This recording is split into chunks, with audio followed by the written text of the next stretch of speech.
ఆయన సన్నిధికి ప్రార్థన చేయుటకు వచ్చిన మీకు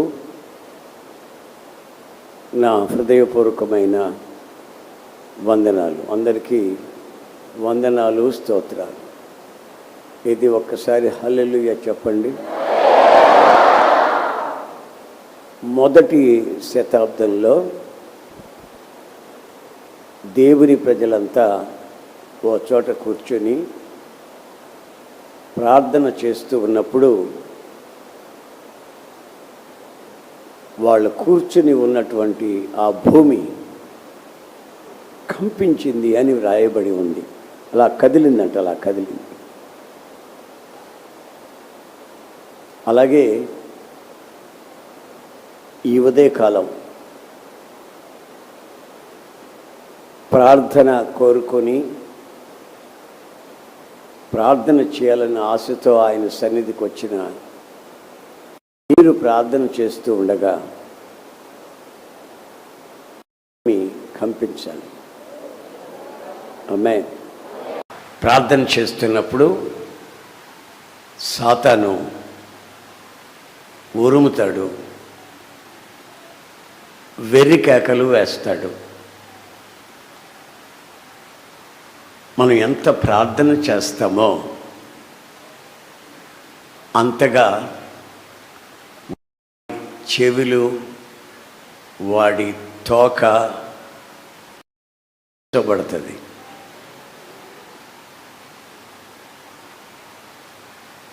మా ఊళ్ళో చిన్నప్పుడు కొన్ని కుక్కలు ఇళ్ళు ఎక్కాయి.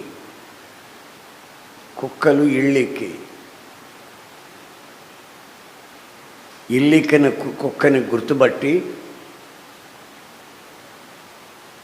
మేము అంత అన్నం పెట్టి దా దా దా దా అని పిలిచేవాళ్ళం. అది వచ్చేది. నులక మంచం గబుక్కని దాని మీద వేసేవాళ్ళం.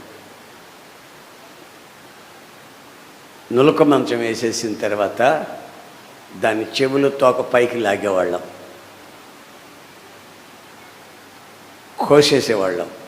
ఇంకోసారి ఇల్లు ఎక్కుతావా అని. ఇక మంచం పైకి ఎత్తేవాళ్ళం. ఇక టప టప టప కొట్టుకోవటం ఉండదు, చెవులు తోక తిప్పటం ఉండదు. ఇక పొరపాటున దాని జీవితంలో మళ్ళా ఇల్లు ఎక్కదు. అది పెద్దోళ్ళు మాకు చెప్పిన సూత్రం. ఈ రోజుల్లో సాతాను గాడికి సమయం కొంచెమే అని తెలిసిపోయి వాడు వికటాట్టహాసం చేస్తూ విజృంభిస్తున్నాడు. దేవుని ప్రజలమైన మనం సమయం కొంచెమే అని గుర్తించి వాని ఆటలు ఎలా కట్టాలనో ఆ దిశగా మనం ప్రార్థన చేయాలి.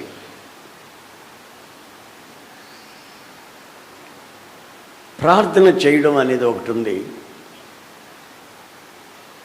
ప్రార్థనలో పోరాడడం అనేది ఒకటి ఉంది. శుభ్రంగా కడుపు నిండా తిని ఆనందంగా సంతోషంగా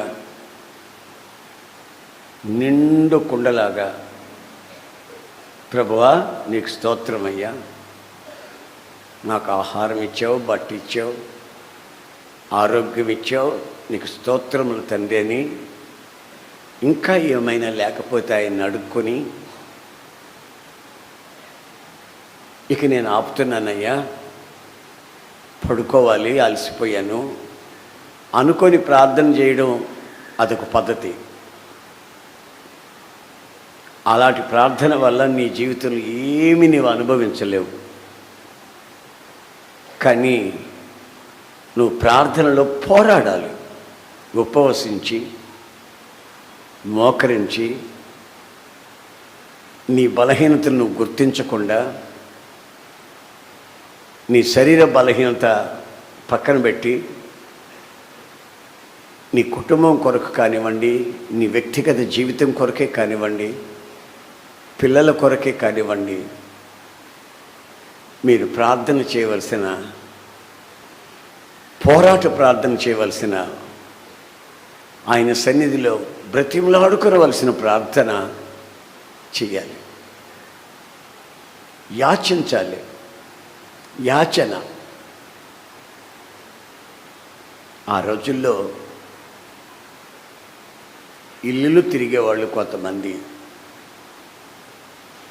సంచులు తగిలించుకొని,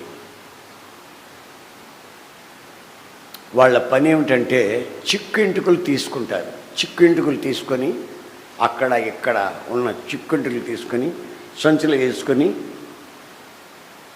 వెళ్ళేవాళ్ళు వెళ్ళకుండా ఆ ఇంటి ముందు నిలబడి, పాత గొడ్డలు ఇవ్వండి, కొంచెం బియ్యం పెట్టండి, పాత చీర ఇవ్వండి, పాత బట్టలు ఉంటే ఇవ్వండి అని అడుగుతారు.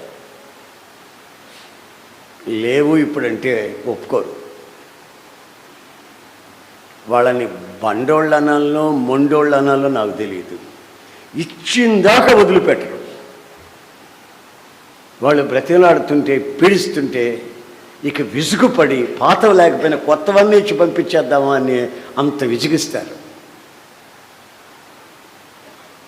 అలాగే ఒక విధవరాలు కూడా నాకు న్యాయం తీర్చమని న్యాయాధిపతిని పోయి విసిగించిందంట. అలా విసిగించినందువల్ల న్యాయాధిపతికి ఏమీ చేయలేక తనకి న్యాయాన్ని సమకూర్చి పెట్టాడు, తన వైద్యాన్ని వాదించాడు అని బైబిల్ చెప్తా ఉంది. గనుక ఎంత గొడ్డ సమస్య అయినా కానివ్వండి,